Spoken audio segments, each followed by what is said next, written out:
Terrific. So maybe the best way we can start this off by is just what is a voice reel? Like for many of the folks that follow Headshots Matter on this account are photographers and a bunch of actors as well, but not everybody, I guess, knows what a voice reel is. So Yeah. what is it exactly? Is it? So voice reel, I would say, is essentially like your headshots, but for your voice, is the easiest way to describe it. If you want to work as a voiceover artist, it's pretty much impossible to sell yourself without being able to demonstrate what your voice can do. Of course. It's the heart of it, basically. There's so many different genres that you can include, but I'd say your most important are like commercial, character, and probably like some sort of narration, just to be able to show the variety of where you can work. Yeah, so like basically like your headshots. Are there actors that may not do well on camera but might do really super well with voice? Oh my gosh, that was me. I left drama school and I really struggled with nerves, and I don't know what it was, but like I still really wanted to act, but just like luring myself in slowly into a cupboard, which was where I like had my home studio, and it was dark, or like in a studio where you're turned away from everyone and it's literally just you and your imagination. There are so many amazing voiceover artists that actually aren't even actors at all. That's their thing. And it's kind of really equally split between it, even the people who are voiceover artists solely. They're kind of good at acting to be able to do it. I reckon they can it, but I was listening to an podcast interview the other day, and it was an American actor named Will Arnett, and so he's done lots of on-camera stuff, but I guess he still really likes doing the voiceover things for commercials and things like that. So, are there actors that you may deal with that actively do both on camera and voice? oh yeah, 1,000%. It's like what I do now. So I am a mix of kind of like screen theatre, but then also voiceover and video games, commercials. I think if you've got the right agent or the enough drive to be able to do it, it's such a multifaceted career that you can build into, and I honestly love it. Yeah. One of the things that I find really quite mysterious is how exactly does an actor promote themselves? Like, does an actor always need an agent? Are there platforms that they post their faces and voice to? Yeah, there's so many gorgeous little communities. The landscape has shifted slightly because of the whole AI thing, but there are so many ways, it's unreal. And I know a load of voiceover artists that actually prefer not to have an agent. Myself, I have an agent now. When I first started, I was a thing called non-exclusive with an agent, which basically means I got the best of both worlds. The only reason I changed was because I got so busy with acting, the marketing, which I'll come on to, that you sort of needed to do in order to be able to keep your career going when it was just you yourself. I literally just didn't have the time for, because I was rehearsing for a show and filming. It was crazy. So a lot of work you can find by literally just thinking, okay, who would need voices? And that's what I loved about it, because I knew that I could just kind of morph a career into what I wanted by going to advertising houses, audiobook houses, little indie gaming companies, and building up my credits that way. There are many pay-to-play sites which kind of have a bit of an interesting reputation. I'm not any now, but on any now, and I do see the negative comments that people do have about them. However, it was how I sort of got going. It did help me. So I always what do you mean? What do you mean pay to play? What does that mean? It's quite literally that. It would be like a monthly subscription or a big one-off fee to be on that site for a year or indefinitely. Gotcha. And I see a lot of people think it shouldn't be a barrier anyway. It's better for them to take a percentage. And there are some sites which is just too heavily populated, or AI sort of taken over to even get started. And so sometimes like I do see the negative sides of them, but then like I didn't know all of this when I started, and I did like dabble in some of them, and they did get me nice jobs. So I always go back to the phrase, everything I think in this industry is a bit of a contradiction. Like it can be wrong and it can be right, it can be right and it can be wrong. It's just what works for you. Interesting. So, what I find interesting is whenever I get to speak with anyone who is a creative professional, you have to always hone your craft, but you also have to be entrepreneurial. You have to be, I guess, putting yourself out there so that you can not have those slow periods. So you're not the starving artist, so that you're always sort of have a certain amount of steady work, right? Oh, 1,000%. Weirdly, it was my mum that taught me this. And my mum is like a hairdresser. Yeah. So I don't know. She's Perfect. been like, yeah, and she was always like, I think you've got to have your fingers in many different pies. Which sometimes is like you don't want to split it too, like divide yourself too thinly. Yeah. But I eventually like got to the point where I was like, I'm not dividing myself too thin. I'm just doing what I love in many different forms. And it got to the stage where I was like, I don't know where the money's going to come from, but I know it's going to come from somewhere, if that makes sense. Without a doubt. So, as you know, I head Headshots Matter. And one of the things that I tell all the photographers, and I would tell any young creative entrepreneur, you have to have an abundance mindset. It sounds a bit la-di-da, but it works.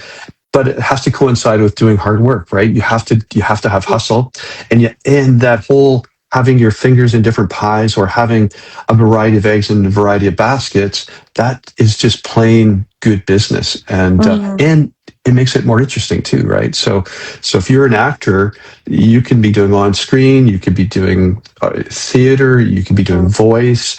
If it's voice, it could be commercials, could be gaming. I didn't even know that was a business. So like it's kind of exciting for an actor, right? To have all that, and right now we keep hearing how AI is sort of nudging us out of the way as creative professionals, but you've got to sort of push that aside and think of the opportunities as well, right?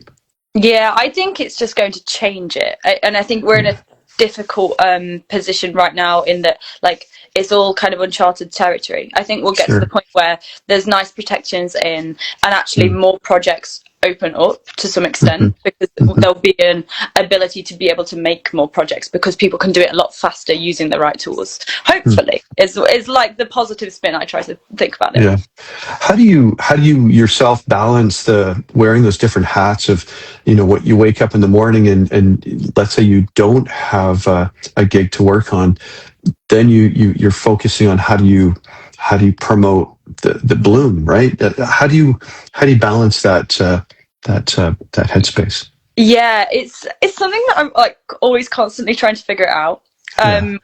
One thing that I seem to see quite a lot is it kind of cycles in that you will have weeks where you're sowing and weeks where you're reaping, and because in the weeks where like if you've done a load of marketing, if you've done a load of cold outreach to voiceover clients and then a load of jobs come back in, you then spend the next 2 weeks doing those jobs, which is great. But then at the end of those 2 weeks, because you've done no marketing, you're like, oh my gosh, where's it gone? But then if you can kind of like ebb and flow and expect it. I saw an amazing quote that was like, people who are successful aren't the people that nothing goes wrong for. They're the people that expect things to go wrong and know how to deal with it. So they know that they're going to be running a business. They know that they're going to have difficult conversations, quiet weeks, like big hardcore rejections, and rather than going, okay, I'm just going to pretend that never happens, actually maybe I work on my mindset and my resilience and my people skills to be able to deal with these things when they inevitably happen, because they're sort of a byproduct. And I think in a roundabout way that's how I deal with the ups and downs of it. And I just try to enjoy it. I don't like doing the same thing there's the whole Venn diagram thing, which I'm sure you must be familiar with, where there's like what you enjoy, what you're good at, and what you can earn money from. And then the ideal job is something in the middle between those three. And like, I enjoy marketing, I enjoy editing, I enjoy helping people massively. That makes me feel really, really fulfilled. I enjoy performing. And so even when I'm doing a week where I'm not performing, because my job still has other elements of things that I enjoy, it doesn't feel like negative, it just feels different. Yeah, I think take it back to what you said a moment or two ago about sowing and reaping, and I think as creative professionals, as creative entrepreneurs, we're all kind of gardeners or farmers, and so yes, we plant seeds, and yes, we have to weed, and yes, we have to at times cultivate, and then maybe we get to harvest. And it's not all at the same time. And if to carry that analogy of a farmer doesn't think, oh my God, I hope it doesn't rain, or I hope it isn't a drought, or I hope it whatever. No, they just ride it out and do the best they can with what they have given to them. And I think we, as creative professionals, we have to plan for things, but also we have to just do our thing and do the best. And then also, to complement what you said, is that you enjoy giving service and you enjoy helping people. At any successful business, that's always at the core, whether it's a creative business or any type of business, a cafe. Service is super important. And these days, with everything going AI, and maybe less people are involved in the interactions of customers, it's our opportunity to lean in, right? To do a little extra work for that client. So let's walk me through this process. So let's say an actor comes to you, and what's the process? Do you have a studio? Do you have a booth? What's the equipment? Are they always in front of you? Are they remote? There's kind of a mix, to be fair. I've got a gorgeous studio in South London, and most of the reels take place there. From time to time, I'll get a client internationally that has their own recording setup, and they want me to just edit a reel. So that's something that I've done in the past, or like virtual kind of direction, because anyone, I think, can like record their own voiceover stuff on a cheap microphone, but that's not what I'm selling. What I'm selling is like, okay, well, I can write you the scripts that are going to be scripts that sell you, and not just selling, well, I'm a happy, bright, conversational voice, or I'm a deep, rich male voice. Like, how are you different to all the other people? And how do you approach your email to the agents? How do you approach your career afterwards?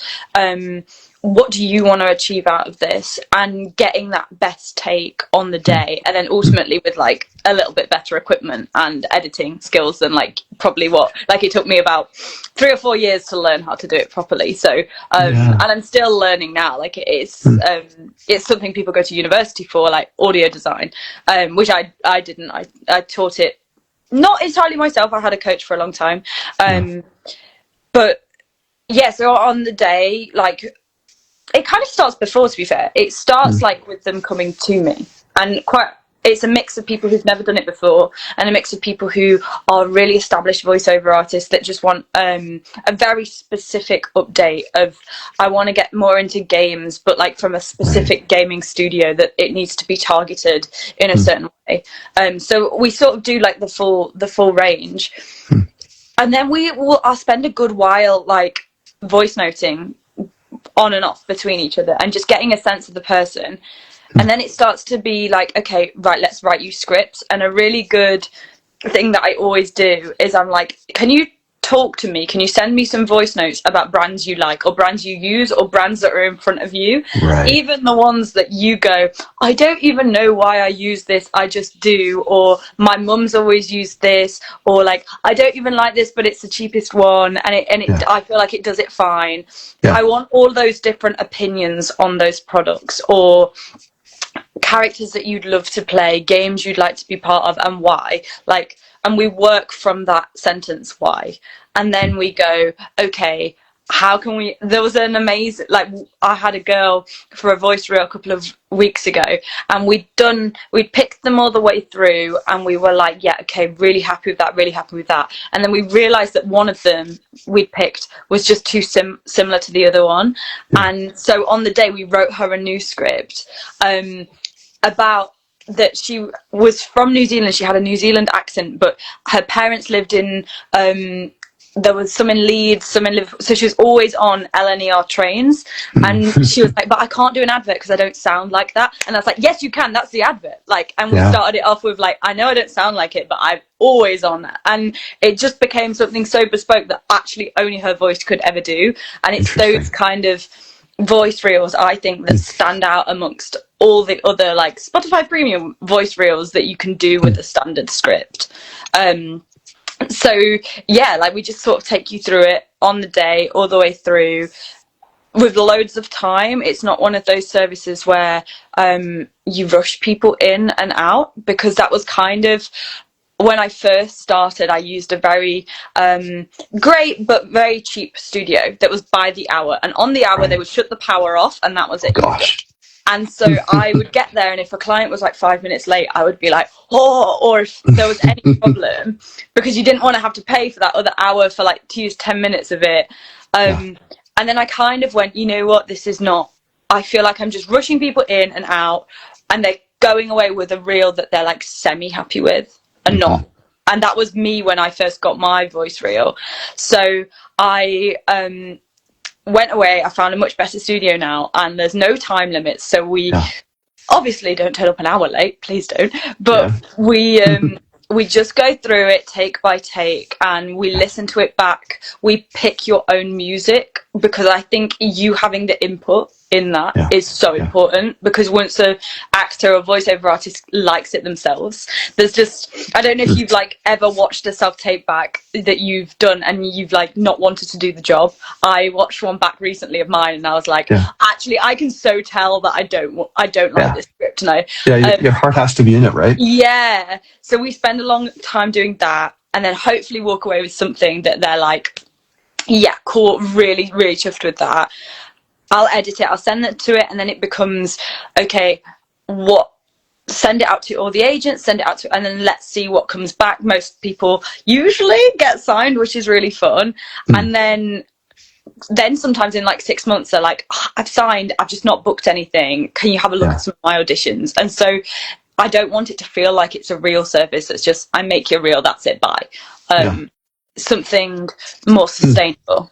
So Sophie, what I am so enjoying here is you're so passionate. You're having so much fun with this, and I can't imagine how much fun it must be for an actor to sit with you in a studio, because you honestly are pretty jazzed about this whole process and giving a hand. So that's cool. I guess, would an actor have a genre that they fit into, or there are some that really have a broad range?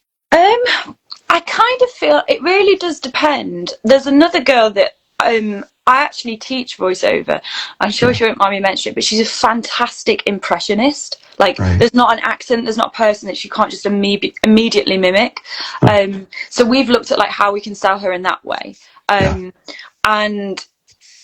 I like to start with yourself in the same way with acting and voice acting.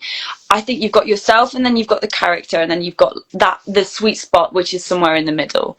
Like, I'm never going to really play a man, but I might play a teenage boy.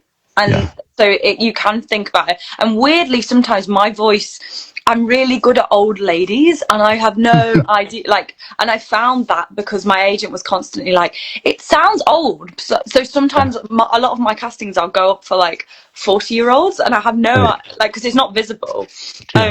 So sometimes you do really find that, or especially with the more experienced voiceover artists, they come with like a list of credits that they've already got, and it quite often can be, I want to move into something else. I've just done a crime drama, and I would love to get into comedies, but my entire show reel, actually, if I go back from being 17, I did a crime drama when I was 17. I've done lots of gritty dramas, and then I've just booked another crime drama, and I'm like, it very easily starts to go one way. So how do you, I don't know if you've seen like Daniel Radcliffe after Harry Potter. He did like some crazy films just to get as far away. Some really dark stuff, right? Yeah. And so I really love with a voice reel sometimes of going like, let's just go as far away from you as possible if that's what you want to do. I guess you have to. Again, I'm not an actor. Hard for me to get into that headspace, but I would imagine that you wouldn't want to be pigeonholed into too much of a specific genre because it might also get boring. Like you want to. I think actors are creative people. They like that variety. So maybe voice allows you to do that more so than even on camera because your face is your face, but your voice can be any variety of things. Yeah, 1,000%. It just like I could never play an old lady on camera, but I can sound like one. Yeah. In the same way of like you can do multiple characters in a show and that's quite common. Like the last job that I've been working on, I do lots of different accents and lots of different characters, and it's great because it means more work for you. But that wouldn't be the case per se if it was like your face. Yeah. I bet it must be fun for your mom to hear a commercial or something on the radio or something that you've done that's her girl. That must be very fun for her, right? All of my friends sometimes call it like being Sophied. Like they're just listening. And once I got my own, I used to be the voice for Spotify, and I ironically didn't have Spotify Premium, and they didn't give it me either. Bloody hell. And I like for a good period of time kept getting my own advert, and I was like, this is really annoying, and it's also really like if anyone took my headphones out and I'm just listening to myself, like it's really it's really weird. But yeah, no, like it's always nice to be able to like have sort of some fruits of your labor, but for me I always find it's like the least interesting part of the job. I had to really force myself to watch the TV show that I was in, maybe because it was nerve-wracking, but more the thing that interested me the most was seeing what everyone else had done and the scenes, how they'd brought those to life, like, and ultimately seeing the final product. But in my head, I'd already imagined it. I'd already been there on the day. I'd seen what I was doing, and I was like, "That's done now." That was like a year ago. I'm over it. I know that you're good friends with Tom Travatt, and I wanted to ask you if you see any sort of crossover or collaborative efforts or similarities between what you do for an actor that like a headshot photographer does for an actor. Do you see there's some similarities in that? Well, I think with headshots and voice reels, what we're trying to do is we're trying to represent you as best as possible and to flesh out your spotlight profile as much as possible. And I think as well as not being able to just like be a visual representation of yourself, I feel like an agent has to be able to hear who you are. And especially if you want to go into voiceover, there's no way you can do it without a voice reel. I mean, I like to believe that there's always an exception to a rule, but it would be so difficult. And we're just trying to capture your essence, exactly who you are, and sell you in the best and most like undeniable way to a casting director. And I guess, you must run across sometimes an actor will come to you and they imagine themselves being this type of character, but they really can't pull it off that well. How do you get them to, I guess, to better appreciate really where their strengths are and not to sort of maybe be so focused on one genre? Does that happen? Maybe I'm just kind of like lucky, or I don't know. So I had a really tough time at drama school and drama training in various different places without pinpointing on anyone. And for me as an actor, I respond so much better if you actually tell me what worked, what we could do differently, and then like a general nice note over just that was bad. Like I've already got that voice in my head. I don't need anyone else to tell me that. And so the vibe, and also just like in general, if you feel good, if you feel like the person believes in you, you're going to do a better job. It doesn't matter what you want to do. You just are going to do it better. So I try to create an environment where I get the person to believe in themselves. That's like the most important thing for me. They've got to feel relaxed. They've got to feel not rushed. They've got to feel like they can trust me, that I know what I'm doing. And like sort of I don't want them to feel judged by me in any way, shape or form. Like sometimes I will often speak about like a rejection that I've had that week, or something real that's happened to me, but then also combine that with a win that I've also had that week, just to take me off any sort of pedestal. And I find pretty much every time everyone does a great job. So one of the things that I'm hearing here, and it's quite similar with the majority of all of our photographers, is you have a huge amount of empathy and emotional intelligence, and I think that must help you do what you do. And so that, if an actor, I would imagine that ego's involved, but that's always based on insecurity and vulnerability. And so when they're coming to sit in front of you, in front of a mic, they must bring a huge amount of nervousness, and because of who you are, and you have your experience as an actor and your empathetic heart, it must really help. I really think so, and I feel like it kind of heals a part of me, because like I still get up every day and audition and get it and don't get it, and I've had really hard. I didn't work for 2 years before booking like 3 roles in a year, which was insane, but to go from 0 to nothing. And I'm just like a naturally quite critical person of myself, so I like to give people the environment that I know would make me do the best. Some people don't need it. Some people just come in and just absolutely nail it, and I sit there and I'm like, wow, like great. There are other people where like I can see that they're relaxing as we get into it, but and then other people that actually need the evidence to be able to believe in themselves. Sometimes the difference between someone trying it and then I'll show them back their voice with a bit of music, and then they go, wow, this doesn't sound good, and then they go back and redo it, and then all of a sudden they're taking risks, they're off. And very nice. I feel like there's a way of getting people to get there on their own. Cool. So I know that you're relatively young still, but I always like to ask the question, like when you were a teenager, when you're 17 years old, did you ever imagine yourself doing what you do now? You may have imagined being an actor, but did you imagine yourself helping actors? You know what? Yes, in a way. Cool. Like it doesn't actually surprise me. Without like, I had a weird. I left college, so like I was 18. So let's talk about that over being 17. I left college at 18. I didn't audition for drama school because I was like, I was from a tiny town, and I was like, everyone knows me as the actor. Sophie's the actor. Like I'd done one big BBC drama at this point. And I knew how hard it was to get into drama school. And I was like, oh my gosh, if I audition and I get a no, and everyone here knows I've auditioned, they'll know that I'm bad. And I was like, I'm going to take a year out and just try things in the industry. And I had this year where all of my best friends went to university. I was like in my small town with like my parents. I'm really lucky with my family. And just waiting for the phone to ring.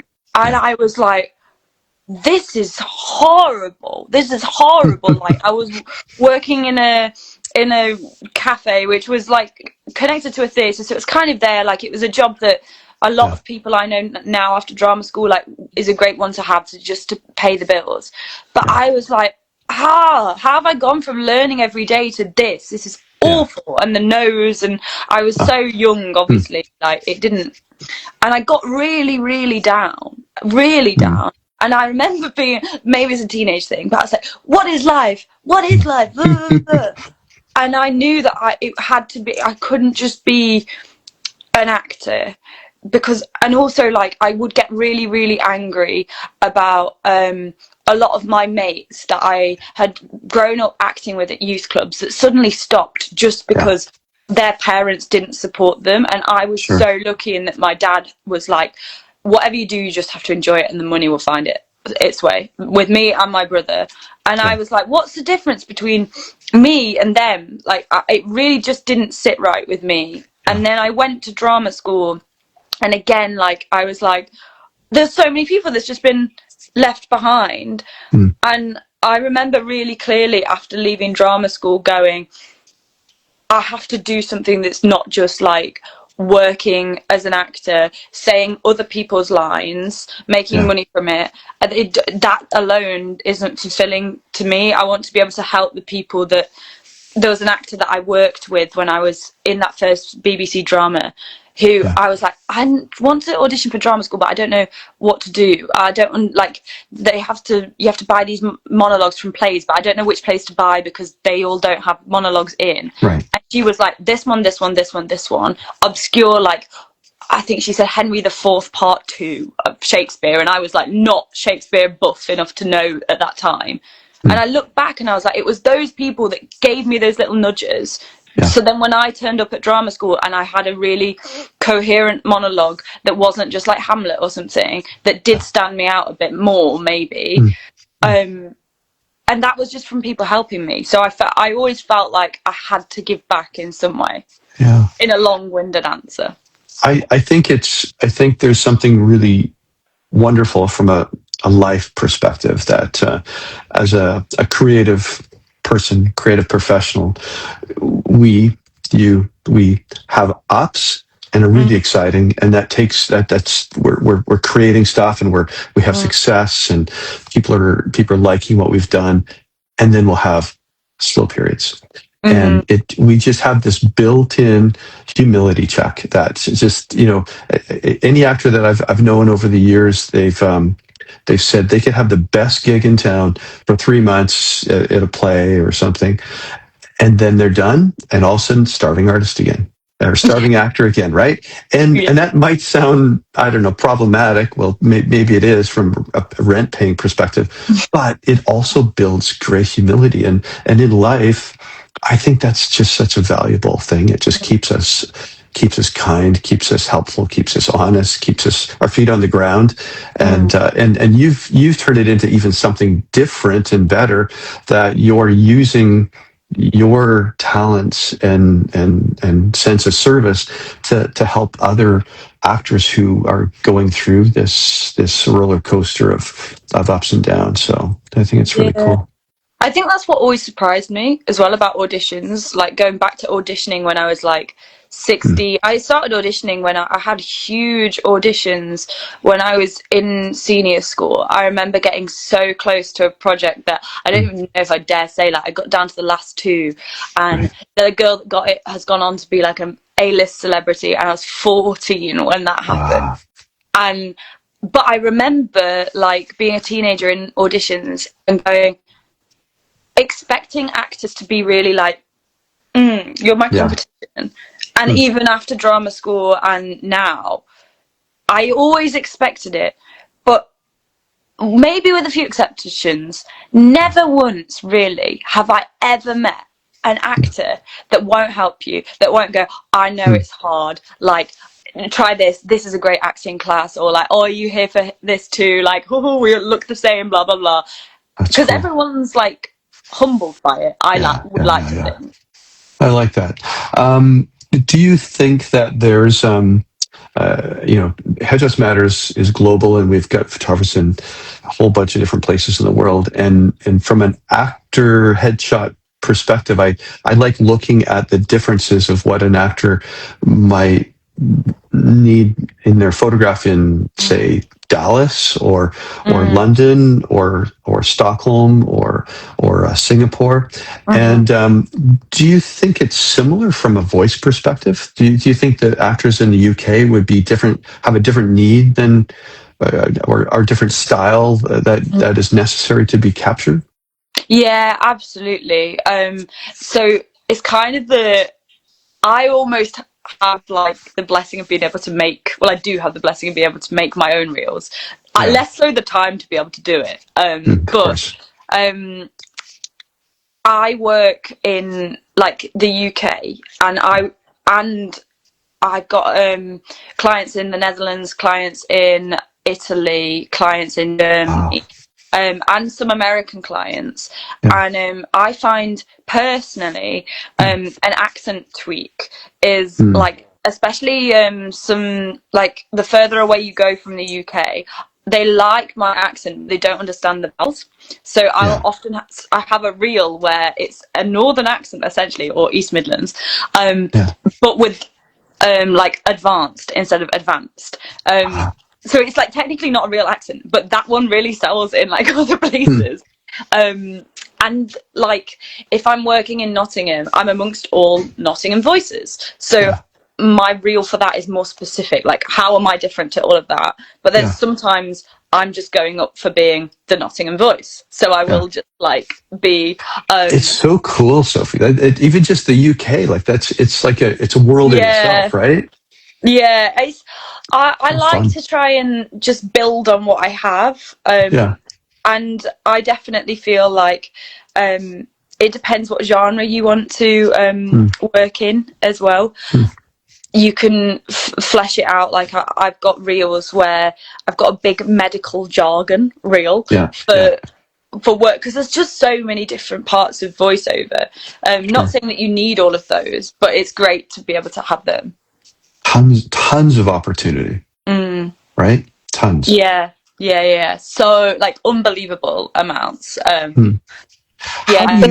do you get better found? How do actors learn about what you have to offer? Because it just seems like if I were an actor, I'd want to be dealing with you. It's I'd imagine there's competition. There's bigger studios and there's small studios.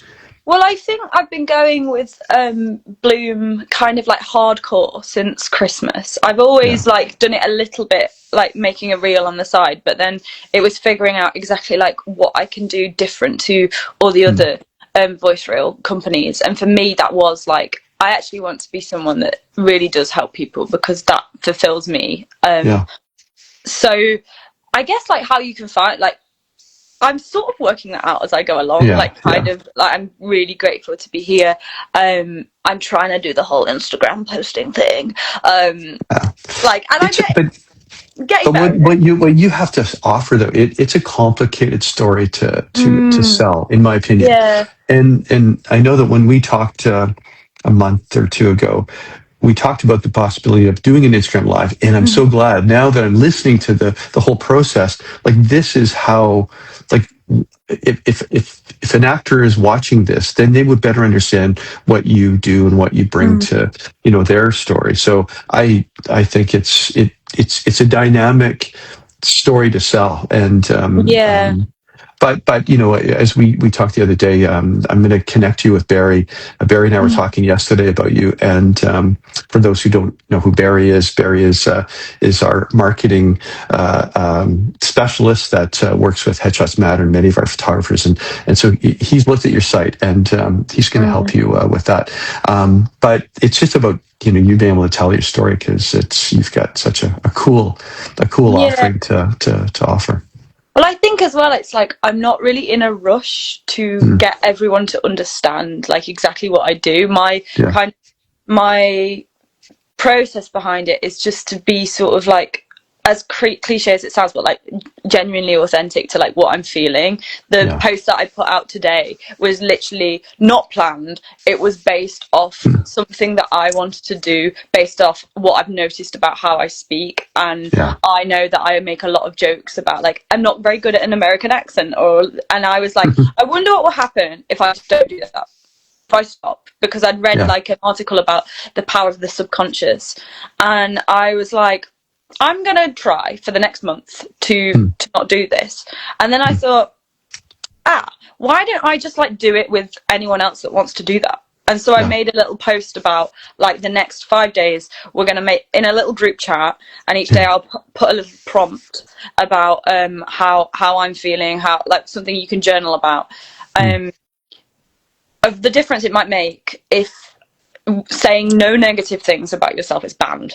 Because it's not like I do the reels, but a large part of kind of like my brand, which I hate that word, is like sorting kind of like there's so many actors that are just so insecure, and we need to stop and believe in ourselves. Yeah. I know what you mean. Whether we like the word or not, we all have it, whether or not we like it or not, and but it's just letting a brand isn't necessarily even what you sort of project. It's just how people perceive you, and so just lean into it. It's okay. I was going to say something else, and I've just lost my train of thought on that. Oh yes, of course. To put yourself out there, like it's interesting. So you'll sit down, you'll do a voice reel, and you'll put yourself out to auditions and that. But then to actually sort of sell yourself in this sort of domain, it's a little bit tricky, right? Like there's some vulnerabilities to it, and even myself, like I'm for 40 years I've been on my side of the camera, never on this side of the camera. And someone just said to me once, just get over it, get over yourself, just do it. It doesn't really matter. Don't be nervous. Well, that's easier said than done. But it must be the same when you're helping an actor, although perhaps an actor always knows that they're going to have to be putting themselves out in a vulnerable situation. But I think you get used to it to some. I definitely. So growing up, I was a very, very, very shy, weird kid. Well, I don't know if I'd say shy. I just couldn't really be bothered to deal with the whole social hierarchy of school. So I always, really like struggled with not fitting in. And that left me feeling like very estranged socially. But going through to auditions, you just kind of have to get over it. I don't know.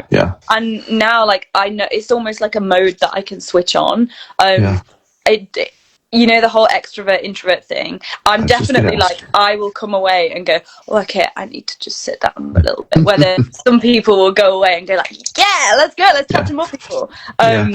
I've heard actors say that many actors are introverts, but they're very quick and they find it easy to put an extroverted mask on when necessary. Me. Right? So me. Yeah. Like 1,000%. I remember rehearsing for a show, like a theatre show, and I would get to the end of the day, I'd have to tell my partner, like, please don't talk to me. I have no more words. I've been speaking all day. I have no more words. And I felt awful. Yeah, I totally understand. My wife Jennifer, who's watching, is not an introvert, and we've discussed this stuff all the time. And it's really, when you meet her, you wouldn't think she is, because she can talk to anybody about anything. But when it's time, when that's done, it's like now to recharge. It's just quiet time, right? Yeah, definitely. Very cool.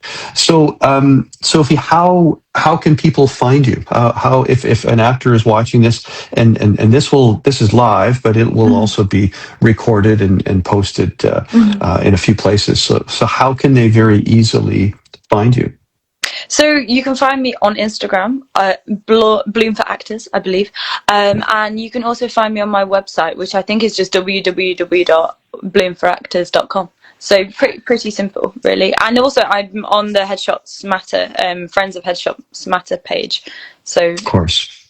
So now that it makes me ask, so, and this might be helpful for people to remember, why is there 3 O's in Bloom? Right? Do you know the real reason, or like? Yeah, I do. I feel like Bloom was just trademarked because I wanted something that was, and 3 is my lucky number, which, I wanted something that wasn't like specifically London voice reels or Sophie Bloor voice reels. I wanted something that eventually could become something bigger. My surname's Bloor, and through quite a lot growing up, I was always referred to as like Sophie Bloor. It was never Sophie. It was always Sophie Bloor. I don't know why. Like some people would just call me Bloor. So I'm often like, I'm close with my family. Like I like that weird little surname. It's strange. And then when I was trying to think of like a name, I went through one for ages. And then Tom, he went, what about Bloom? And I was like, yeah, that's great. I really, really like that.